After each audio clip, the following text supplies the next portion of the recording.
So hello everyone, in the previous video हमने cannon-board theory of emotions की थी and in this video हम next most important theory करने वाले हैं जो है सचास्टर एंड सिंगर की थ्योरी ऑफ इमोशंस।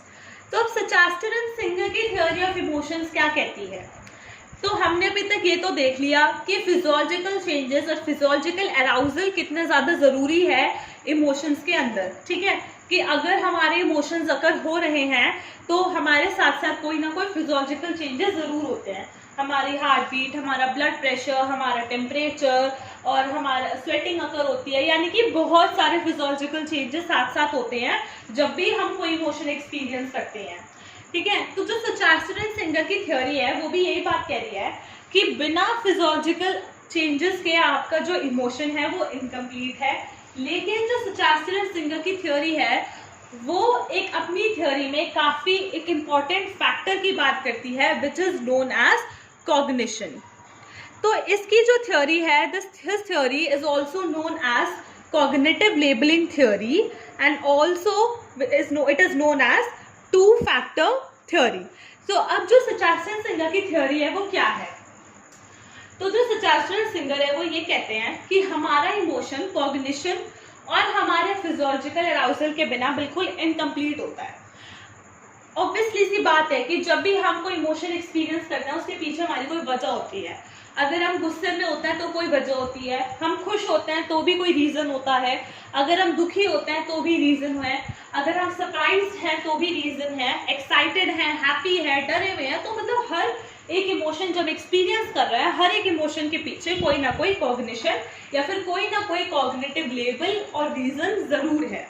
अगर आपका कोई इमोशन आप एक्सपीरियंस कर रहे हो लेकिन उसके पीछे आपको पता ही नहीं कि आप क्यों वो इमोशन एक्सपीरियंस कर रहे हो, आपको नहीं पता क्यों डरे हुए हो, क्यों घबराए हुए हो, आपको नहीं पता कि आप क्यों खुश हो, आपको नहीं पता कि आप क्यों गुस्सा हो, तो अगर आपको पता ही नहीं होता या फिर आपके इमोशन के पीछे आपको पता ही नहीं है कि आपका क्या कॉग्निटिव लेवल है या फिर क्या रीजन है, तो आपका जो इमोशन है वो इनकम्प्लीट होता है और आप अपने एनवायरनमेंट में फिर ढूंढते हो एक एप्रोप्रिएट रीजन जो आप अपने इमोशन के पीछे लगा सको। इसको सिंपल तरीके से देखते हैं। जैसे फॉर एग्जाम्पल कभी कभी ऐसा होता है कि हम बड़े दुखी होते हैं, ठीक है, हमें नहीं पता होता हम क्यों दुखी हैं, या फिर हमें नहीं पता होता कि यार हम आज बड़े बस परेशान हैं, हम बहुत दुखी हैं, लेकिन हमें नहीं पता हम क्यों हैं, हमें नहीं पता हम क्यों परेशान हैं। ठीक है, तो जब हमें नहीं पता होता तो हम ना एनवायरनमेंट में रीजंस ढूंढते हैं। हम ढूंढते हैं कि अच्छा शायद हम इस वजह से दुखी हो सकते हैं, फिर हम इस वजह से दुखी हो सकते हैं, शायद मेरी आज सुबह मम्मी से लड़ाई हो गई थी तो इस वजह से मैं दुखी हूँ, या फिर आज मेरे स्कूल में मेरे को डांट पड़ गई तो इस वजह से हूँ, या फिर मैं किसी फ्यूचर की टेंशन को लेकर दुखी हूँ। तो मतलब आप अपने रीजंस ढूंढते हो एनवायरनमेंट में कि आप किस वजह से वो पर्टिकुलर इमोशन एक्सपीरियंस कर रहे हो। ठीक है, और आप डिफरेंट रीजंस एट्रीब्यूट करते हो अपने उस इमोशनल एक्सपीरियंस के पीछे।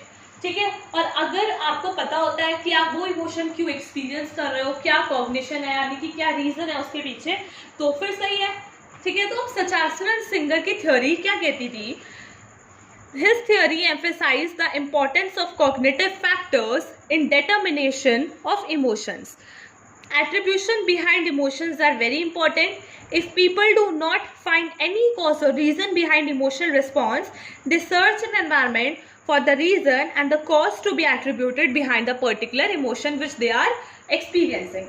तो कहने का मतलब यही है कि जो हमारा एक इमोशन होता है वो हमारे फिजियोलॉजिकल अराउजल या फिजियोलॉजिकल चेंजेस और हमारे कॉग्निशन के बिना बिल्कुल अधूरा होता है, इनकम्प्लीट होता है। अब सचास्टर एंड सिंगर ने ये जो थ्योरी बोली है कि मतलब इमोशन के पीछे कॉग्निशन होना जरूरी है, तो उसने इस चीज को प्रूव भी किया कि एक्सपेरिमेंट के थ्रू। इसने एक एक्सपेरिमेंट किया जिसमें क्या हुआ था कि इसने कुछ सब्जेक्ट्स लिए और उन सब्जेक्ट्स को एपिनेफ्राइन का इंजेक्शन दिया। ठीक है, और इसने बताया कुछ सब्जेक्ट्स को इसने सही इंफॉर्मेशन दी कि मतलब अगर तुम्हें एपिनेफ्राइन इंजेक्शन मिलेगा तो तुम्हारे साथ ये सारे सिम्टम्स होंगे। ठीक है, तुम ऐसा इमोशन एक्सपीरियंस करोगे, या फिर तुम्हारी हार्ट बीट बढ़ेगी, तुम्हें हेडेक होगा, तुम्हें वॉमिट होगी, यानी कि जो भी है उसने से पूरी सी इंफॉर्मेशन दी कि इस इंजेक्शन को लगाने के बाद ये सब चीजें तुम्हारे साथ होंगी। ठीक है, कुछ सब्जेक्ट्स को सही इंफॉर्मेशन दे दी इन्होंने। अब कुछ सब्जेक्ट्स को इसने गलत इन्फॉर्मेशन दी, या वो एक्चुअली में वो चीजें नहीं बताई जो अगर होंगी, कुछ और बता दिया, ठीक है। और कुछ सब्जेक्ट्स को इसने कुछ बताया ही नहीं कि तुम्हारे साथ क्या होगा आफ्टर इंजेक्शन, ठीक है। तो अब क्या हुआ कि इसने सारे सब्जेक्ट्स को ना कुछ रूम्स में भेजा जो इंजेक्शन लगवा के जाने लगते थे। तो एक रूम में हैप्पी कॉन्फिडरेट्स जा रहे थे, हैप्पी कॉन्फिडरेट थे, और एक रूम में एंग्री कॉन्फिडरेट थे। मतलब सचास्टर एंड सिंगर के ही कुछ लोग थे एक रूम में जो कि हैप्पी कॉन्फिडरेट थे, और कुछ दूसरे रूम में एंग्री कॉन्फिडरेट थे। यानी कि जो हैप्पी कॉन्फिडेंस थे उन्होंने उस रूम में बहुत अच्छा एनवायरनमेंट फैलाया हुआ था, अच्छा इमोशन सब एक्सपीरियंस कर रहे थे वहाँ पे, हैप्पी वाला। और जो सब्जेक्ट्स एंग्री कॉन्फिडेंस के रूम में जा रहे थे इंजेक्शन लगवा के, वो काफी ज्यादा मतलब वहाँ पे उन्होंने एंग्री सा गुस्से वाला एनवायरनमेंट फैलाया हुआ था, और वहाँ पे मतलब लोगों को बड़ा गुस्सा आ रहा था जब वो वहाँ पे जा रहे थे। मतलब वहाँ पे ऐसा कुछ माहौल क्रिएट किया हुआ था जो पॉजिटिव नहीं था, बहुत नेगेटिव था, ठीक है।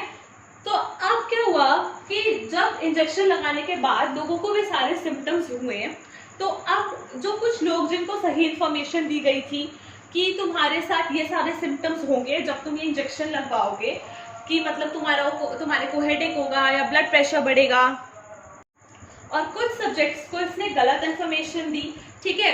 मतलब गलत बता दिया, वो चीजें नहीं बताई जो एक्चुअली में आकर होंगी, बल्कि गलत इन्फॉर्मेशन दे दी कि ये सब होगा, लेकिन एक्चुअली में वो सब नहीं होता, कुछ और होता, ठीक है। और कुछ सब्जेक्ट्स को इसने कुछ बताया ही नहीं कि तुम्हारे साथ क्या होगा आफ्टर इंजेक्शन, ठीक है।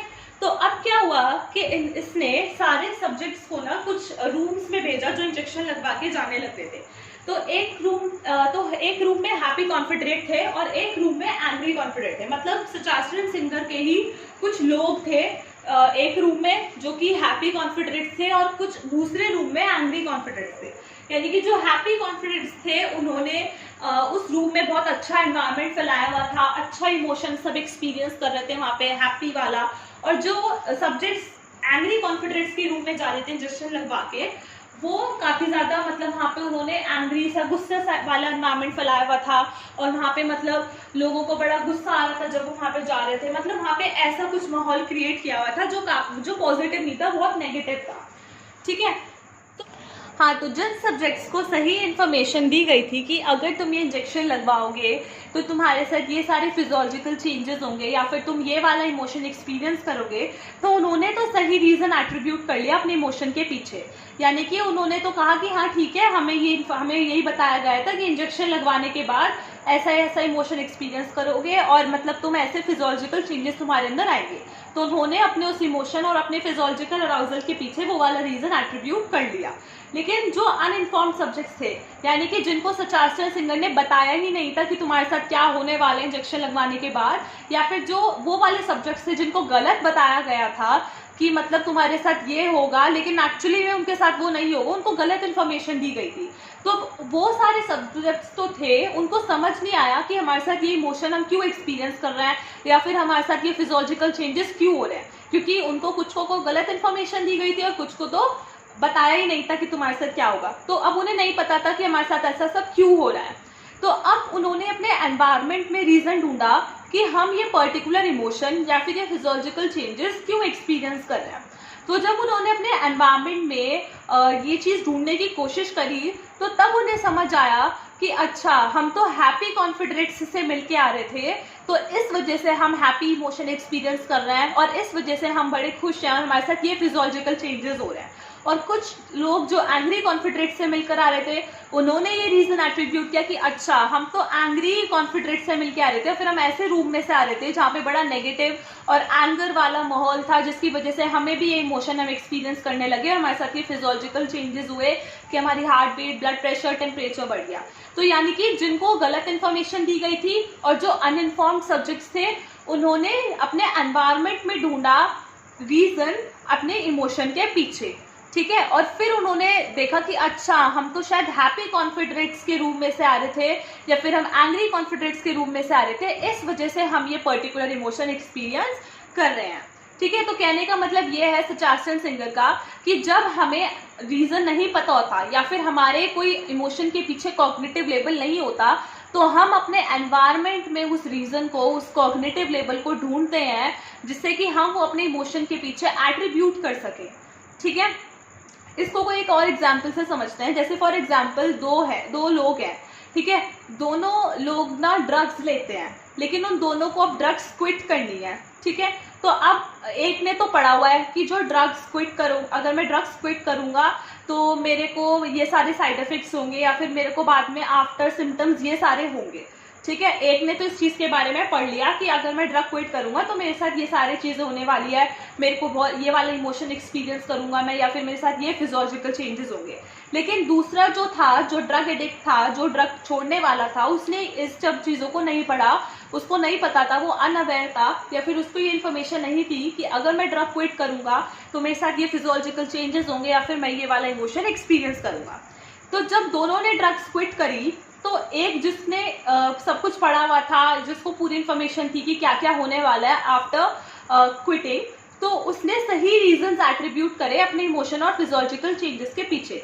मतलब उसने जैसे उसके बाद जो भी उसको साइड इफेक्ट्स हुए कि उसके साथ फिजियोलॉजिकल चेंजेस हुए या फिर वो बहुत ज्यादा कोई पर्टिकुलर इमोशन एक्सपीरियंस कर रहा था, तो उसने उन सब चीजों के पीछे सही रीजन एट्रीब्यूट कर लिया कि हाँ ये सब चीजें मैंने पढ़ी हैं कि मेरे साथ ये सब होगा क्योंकि मैंने अभी ड्रग क्विट किया और ये सारे उसके साइड इफेक्ट्स हैं, ठीक है। लेकिन जो दूसरा है, जिसको नहीं पता था, जिसने नहीं पढ़ा था इस बारे में कि मेरे साथ ये सब होने वाला है, उसको समझ नहीं आया कि ये सब मेरे साथ क्यों हो रहा है, मैं ऐसा एक्सट्रीम लेवल पे कोई इमोशन क्यों एक्सपीरियंस कर रहा हूँ, कि मैं क्यों इतना ज्यादा गुस्से में हूँ, या फिर मैं क्यों इतना ज्यादा एंग्शियस हूँ, या फिर मेरे साथ ये क्यों फिजियोलॉजिकल चेंजेस हो रहे हैं। तो जिसने ये चीजें नहीं पढ़ी थी कि इसके साथ ये सब होगा, तो अब उसको नहीं पता था कि मेरे साथ ये सब क्यों हो रहा है, तो उसने एनवायरनमेंट में ढूंढा कि मेरे साथ ऐसा क्यों हो रहा है। तो उसने डिफरेंट रीजंस एट्रीब्यूट करे कि शायद मैं इस वजह से ये इमोशन एक्सपीरियंस कर रहा हूँ, या फिर शायद मैं इस वजह से ये फिजियोलॉजिकल चेंजेस एक्सपीरियंस कर रहा हूँ, कि शायद मेरे को कोई कॉन्फ्लिक्ट चल रहा है मेरे मन में, या फिर शायद मैं फ्यूचर को लेकर टेंस्ड हूँ, या फिर मेरे प्रेजेंट में कुछ चल रहा है। यानी कि उसको नहीं पता था, तो उसने अपने एनवायरनमेंट में ढूंढा कि मैं क्यों ये इमोशन या फिर फिजियोलॉजिकल चेंजेस एक्सपीरियंस कर रहा हूँ, और उसने अपने आसपास के जो रीजंस थे जिसकी वजह से वो परेशान था, उसने वो एट्रीब्यूट करना शुरू कर दिया अपने उस इमोशन और फिजियोलॉजिकल चेंज के पीछे, ठीक है, ना कि वो रीजन जो बल्कि सही था, क्योंकि उसने पढ़ा ही नहीं था कि ड्रग क्विट करने के बाद ये सारा इमोशन या फिर फिजियोलॉजिकल चेंजेस वो एक्सपीरियंस करेगा। तो कहने का मतलब ये है कि जो सचास्टियन सिंगर है वो कहता है कि जब भी हम कोई इमोशन एक्सपीरियंस करते हैं तो हम उसके पीछे जरूर कोई कॉग्निटिव लेबल होता है, ठीक है, कि हम ये इमोशन इस वजह से एक्सपीरियंस कर रहे हैं, और फिजियोलॉजिकल चेंजेस भी हमारे इमोशंस को पूरा करते हैं। अगर कॉग्निटिव लेबल यानी कोई एप्रोप्रिएट रीजन नहीं होगा हमारे इमोशन के पीछे, तो हमारा इमोशन इनकम्प्लीट होगा, और अगर फिजियोलॉजिकल चेंजेस नहीं होंगे तो भी इनकम्प्लीट होगा। और अगर हमें वो एप्रोप्रिएट रीजन नहीं पता होता जिसकी वजह से हम कोई इमोशन एक्सपीरियंस कर रहे हैं, तो हम अपने एनवायरनमेंट में उस रीजन को ढूंढना शुरू कर देते हैं जिस वजह से हम वो एक इमोशन एक्सपीरियंस कर रहे हैं, और फिर हम डिफरेंट रीजंस एट्रीब्यूट करते हैं अपने उस इमोशनल एक्सपीरियंस के पीछे, कि शायद मैं इस वजह से परेशान हूँ, या फिर मैं इस वजह से खुश हूँ, या फिर मैं इस वजह से एक्साइटेड हूँ, या फिर मैं इस वजह से दुखी हूँ, या फिर whatever emotion you are experiencing. Thank you so much. Hope this video is clear to you. In the next video हम other theories of emotions करेंगे, जो कि opponent process theory होगी, attribution theory होगी, और अलग theory of emotions भी हम कुछ cover करेंगे. Thank you so much. Hope you like the video.